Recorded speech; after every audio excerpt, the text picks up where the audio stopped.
Pemirsa, Anda kembali bersama kami di NTV Prime Dialog. Kita akan bahas sebenarnya regulasi seperti apa yang memberi jaminan keselamatan dan keamanan bagi para penumpang kapal di Indonesia. Kemudian bagaimana proses investigasinya.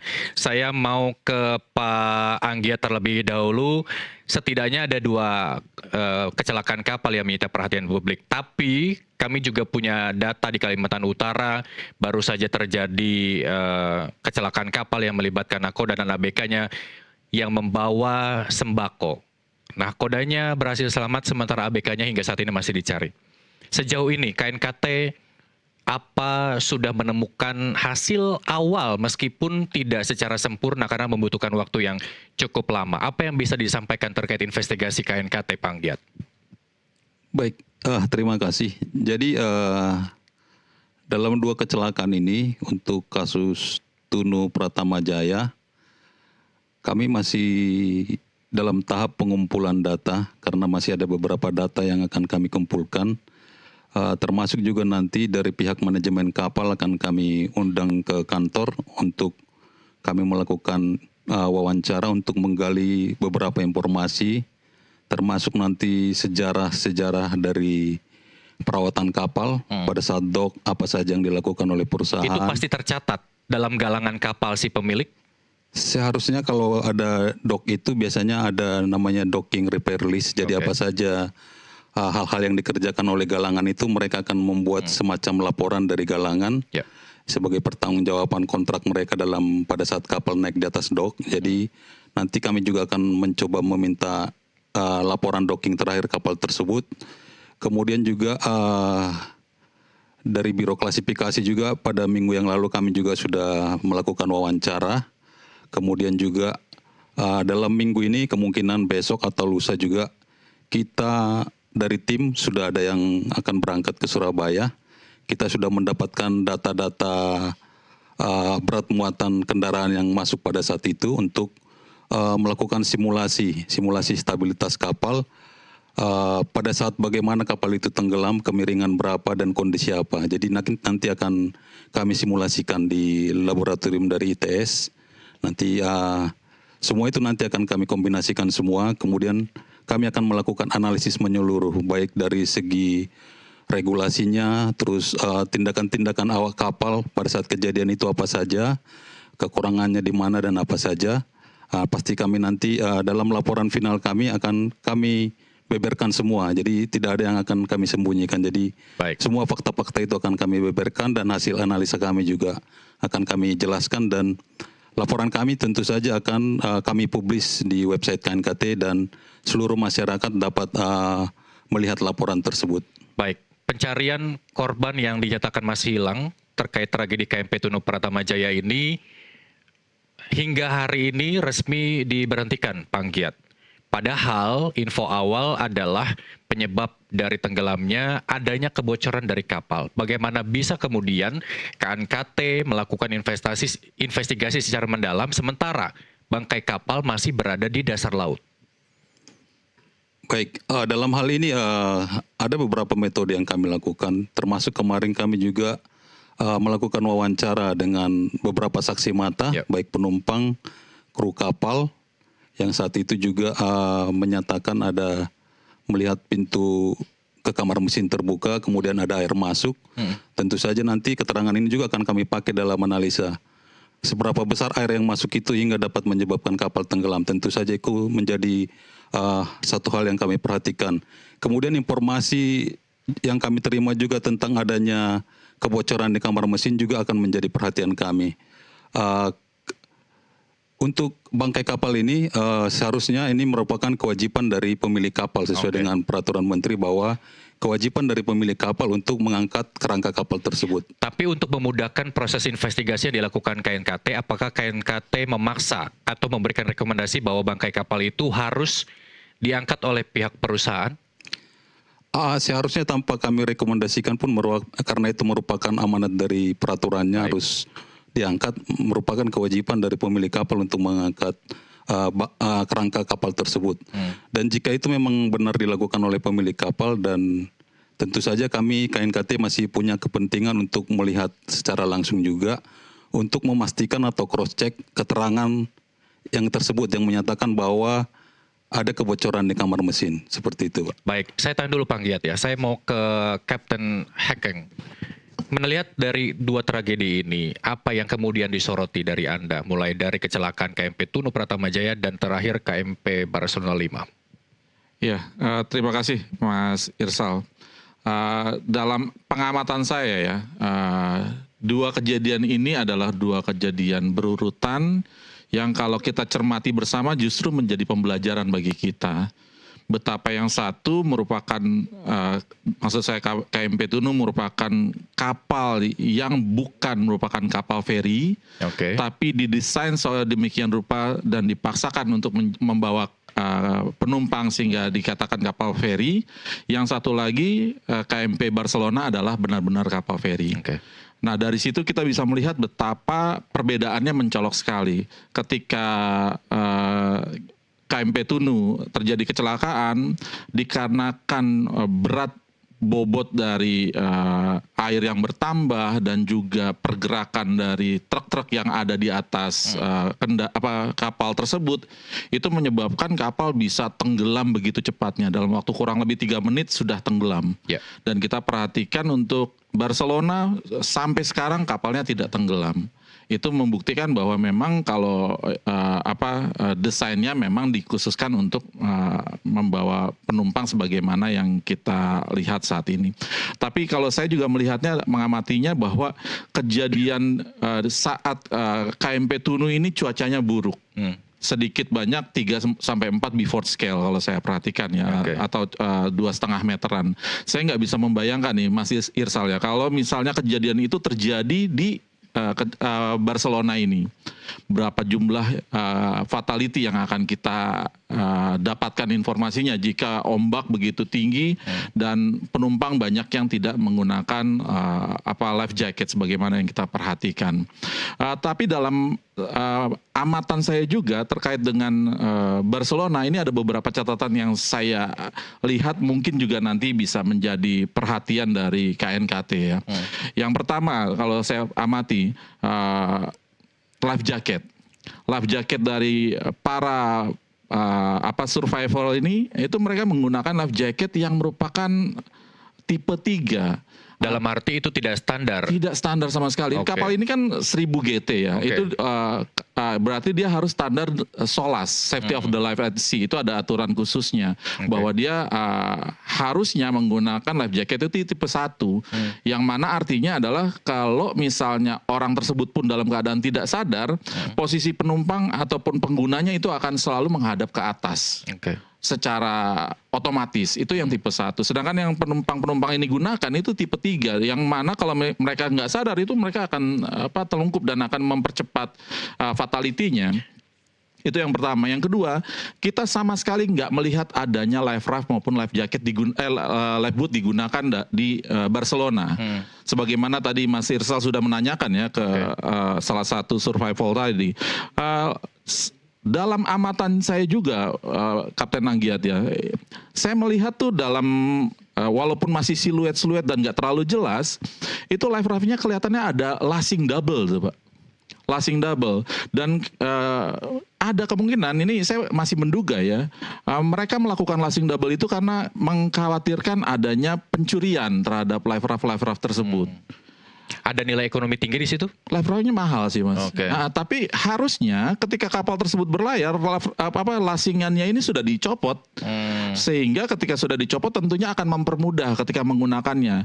Bisa dibayangkan ada penumpang kapal motor tersebut yang nggak terbiasa untuk menggunakannya, dalam keadaan panik tiba-tiba dipaksa untuk menggunakan padahal ada pengikat tambahan. Ini patut saya duga malah ada kelalaian di situ ya yang seharusnya. Karena menurut Mas Abdul juga bahwa tidak semua ABK punya keahlian yang mumpuni untuk melakukan penyelamatan kepada para penumpang. Kalau bisa dilihat ada 13 ABK. Apakah 13 ABK itu mampu membantu penyelamatan yang jumlahnya bahkan ratusan, berpuluh-puluh kali lipat dari ABK itu, Hakim? Ya, gini Mas Irsal ya, seharusnya para penumpang ini itu tidak akan kesulitan mencari life jacketnya jika sebelum kapal ini berlayar,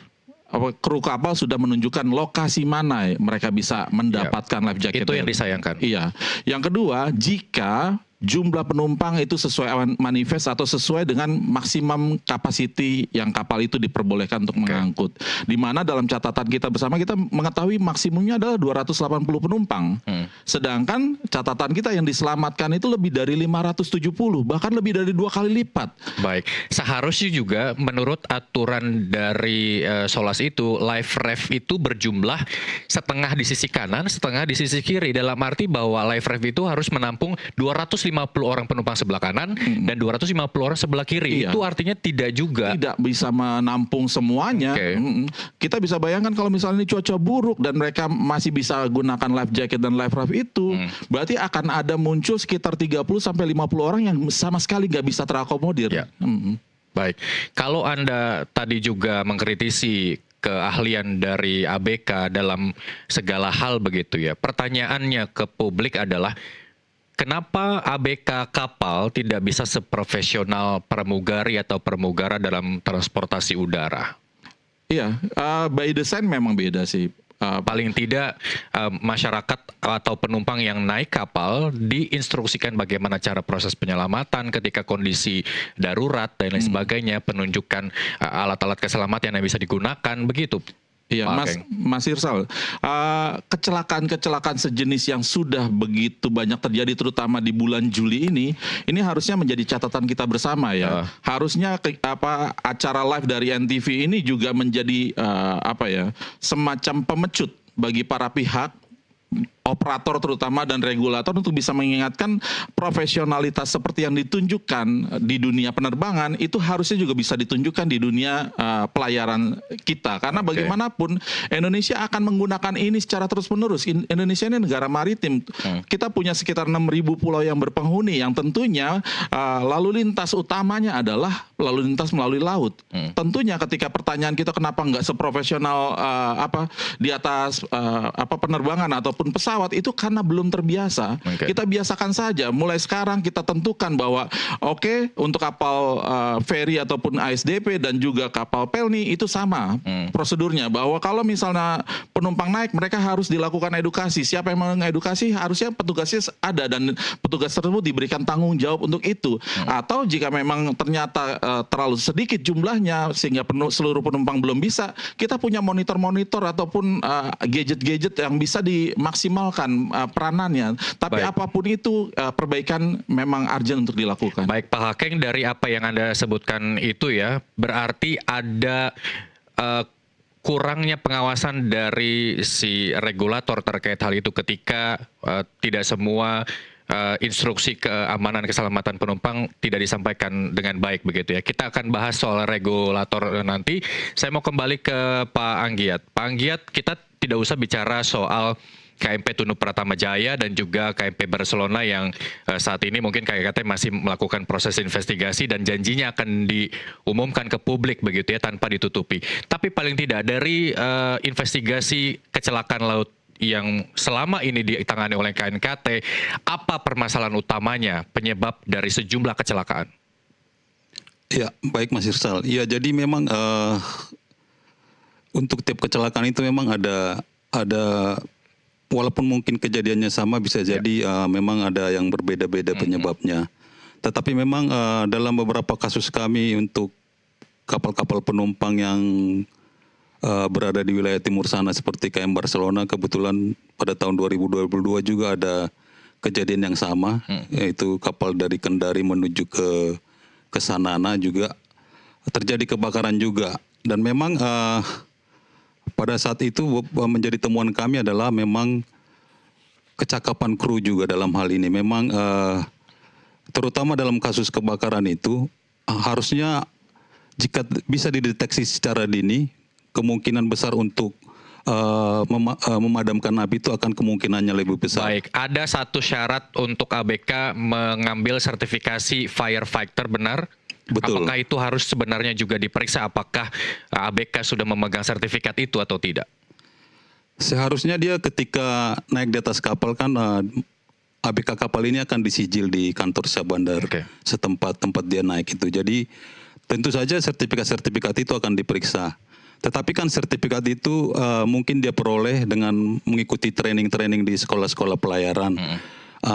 Nanti aplikasinya di atas kapal itu tentu saja Berbeda. kemampuan ABK ini perlu diasah dengan cara memang diamanatkan seharusnya untuk terutama kayak model-model kapal penumpang begini ada namanya sistem manajemen keselamatan, di mana di situ juga diwajibkan kapal itu harus secara rutin melakukan drill atau pelatihan atau simulasi untuk melakukan baik pemadaman kapal, terus tindakan untuk meninggalkan kapal ke dalam keadaan darurat, semua itu harus dijalankan. Tetapi pada kenyataannya dari banyak temuan kami pada saat investigasi, hal tersebut banyak hanya di atas kertas. Oke. Jadi untuk memenuhi persyaratan yang diamanatkan bahwa harus dilakukan drill itu, kadang dari ABK itu hanya mencatat di logbook, tetapi Siapa yang secara seharusnya memantau atau melakukan pemantauan soal drill yang memang masuk dalam sebuah standar operasional prosedur?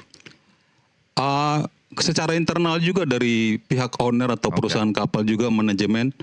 Kalau dia sudah ada sistem manajemen keselamatan, ada namanya yang di kantor itu DPA atau Designated Person Assessor yang bertanggung jawab terhadap keselamatan kapal-kapal yang ada di perusahaan ini. Menjadi tanggung jawabnya DPA untuk memastikan bahwa sistem manajemen keselamatan kapal itu berjalan di atas kapalnya. Oke. Dengan cara ya seperti tadi itu, mungkin dia dengan metode bagaimana dia memastikan bahwa kru kapalnya benar-benar melakukan drill, mungkin dengan cara untuk manipulasi kru, misalnya dicatat tadi mungkin setiap kalian drill kalian harus membuat video atau mengirim foto. Jadi tidak bisa lagi hanya kalau dengan mengirim video berarti mereka harus melakukannya secara real. Baik, Jadi itu terkait dengan tanggung jawab perusahaan. Iya, Kabar betul. baru adalah nahkoda dari kapal Barcelona ditetapkan sebagai tersangka. Kalau menurut Anda itu apakah terlalu cepat? Sebenarnya kan yang mengizinkan nahkoda dan ABK berlayar itu juga kan pihak pelabuhan, perusahaan, dan lain sebagainya. Menurut Anda seperti apa? Mohon izin untuk terkait itu memang mungkin kewenangan dari pihak kepolisian ya. Tetapi kalau kami di KNKT memang dalam kami melakukan investigasi itu pasti kami akan berpegang kepada no blame, tidak menyalahkan siapa-siapa. Karena jika kita menyalahkan siapa-siapa, belum tentu ini akan mengatasi akar permasalahan yang terjadi. Jadi kita sebenarnya mencari sistemnya apa yang salah dalam hal ini. Karena mungkin nakodanya ditetapkan tersangka, nanti naik nakoda yang lain juga, mungkin akan terjadi hal yang sama kalau sistemnya ini tidak ada perbaikan. Baik, kalau dalam setiap kecelakaan laut menurut KNKT, human error berapa persen penyumbang setiap kecelakaan laut? Jadi di kita di KNKT dalam kecelakaan itu tidak ada faktor tunggal. Jadi ada beberapa faktor yang mempengaruhi. Ya bisa saja misalnya kejadian tuburukan kapal. Misalnya nakoda salah dalam mengambil keputusan. Seharusnya dia merubah haluannya ke kanan, ternyata dia tidak merubah. Nah itu akan menjadi latar belakang kami dalam melakukan penyelidikan juga atau investigasi. Kenapa dia terlambat mengambil tindakan itu? Mungkin jam kerjanya dari perusahaan bagaimana, jam tidurnya dia bagaimana, kemudian juga mungkin peralatan navigasinya di atas kapal bagaimana. Jadi memang tidak ada faktor tunggal. Tetapi dari hasil investigasi kami selama ini memang faktor pengawasan itu masih sekitar 70% dari penyebab terjadinya kecelakaan. Baik, 70% menurut Pak Anggiat. Kalau Pak Hakeng sendiri, kita undang-undang tuh banyak ya soal pelayaran ya. Kalau saya keliru tolong koreksi Pak Hakeng. Undang-Undang Nomor 17 tahun 2008 soal jaminan keamanan dan keselamatan pelayaran, terus kemudian ada turunannya Permen Hub 20, Permen Hub 25, Peraturan Pemerintah 20 dan lain sebagainya. Kita tidak kekurangan regulasi ya menurut Anda, tapi apakah regulasi itu sudah cukup memberi jaminan kepada masyarakat? Iya, Mas Irsal. Dalam pandangan saya justru regulasinya masih tumpang tindih. Nah, kita memiliki kurang lebih 24 undang-undang, peraturan dan turunannya yang ada di lautan sehingga membuat para pihak ini kebingungan mana yang memang kita akan jadikan rujukan. Walaupun secara umum kita akan menggunakan undang-undang 17 tadi. pelayaran yang mana udah direvisi 3 kali dan sekarang Undang-Undang Nomor 66 Tahun 2024. Jadi dalam pandangan saya justru karena terlalu banyaknya undang-undang sehingga masing-masing undang-undang menurunkan satu aparat penegak hukum sehingga di lautan sekarang ini terlalu banyak undang-undang yang harus dituruti dan aparat penegak hukumnya juga terlalu banyak yang harus berkecimpung di dalamnya. Baik, celah terbesar menurut Anda ada di mana ketika regulasi itu tidak dijalankan dengan baik? Celah terbesarnya tentunya adalah ketika masyarakat yang ada atau pelaku ataupun praktisi maritim ini bingung mana yang harus dijadikan rujukan, itulah celah terbesarnya. Dan juga yang saat ini terjadi undang-undangnya sudah ada dan sudah bagus, tapi tahapan pelaksanaannya masih banyak permisifnya. Baik, kalau tadi Anda bilang kecelakaan ini sebagai pembelajaran, setiap kecelakaan kita sebut sebagai pembelajaran, tapi tidak ada perubahan. Apakah menurut Anda Organisasi Maritim Internasional atau IMO ini tidak memantau kita, paling tidak ada yang memberikan peringatan bahwa kita dalam kondisi darurat kecelakaan laut? Iya, tentunya ada Mas Irsal. Tapi yang saya katakan tadi, contoh ya, kejadian-kejadian sebelumnya, kecelakaan terkait dengan ASDP ini masuknya ataupun regulatornya adalah perhubungan darat. Lalu kami pemerhati maritim itu memberikan masukan kepada pemerintah. Pemerintah mendengarkan, akhirnya dikembalikanlah ASDP ini ke perhubungan laut. Dan dikembalikannya ini masih baru bulan April, Mas Irsal. Baru sekitar 2 bulan, 3 bulan lalu. Dikembalikan itu tahapan operasionalnya dulu. Tapi tahapan perizinan dan lain sebagainya itu masih ada sebagian di perhubungan darat. Nah, pembelajaran maksud saya adalah, ya sudah, kita sudah lihat bahwa memang sudah seharusnya semuanya dikembalikan ke laut. Karena ketika kecelakaan semuanya penumpang ada di laut kok. Ini harusnya memang wewenang dan kewajiban perhubungan laut untuk bisa mengelola dan mengatur hal ini. Baik, kalau tadi Anda mengatakan bahwa masih banyak peraturan yang tumpang tindih, apakah juga sejalan dengan beberapa pihak baik KPKP, KSOP, KSLN, DPP, DLAL, BPPTL, masih banyak lagi. Apakah itu juga menurut Anda tumpang tindih? Tapi jangan dijawab dulu, karena kita harus jeda sesaat. Pemirsa, NTV Prime Dialog masih akan kembali. Usai jeda.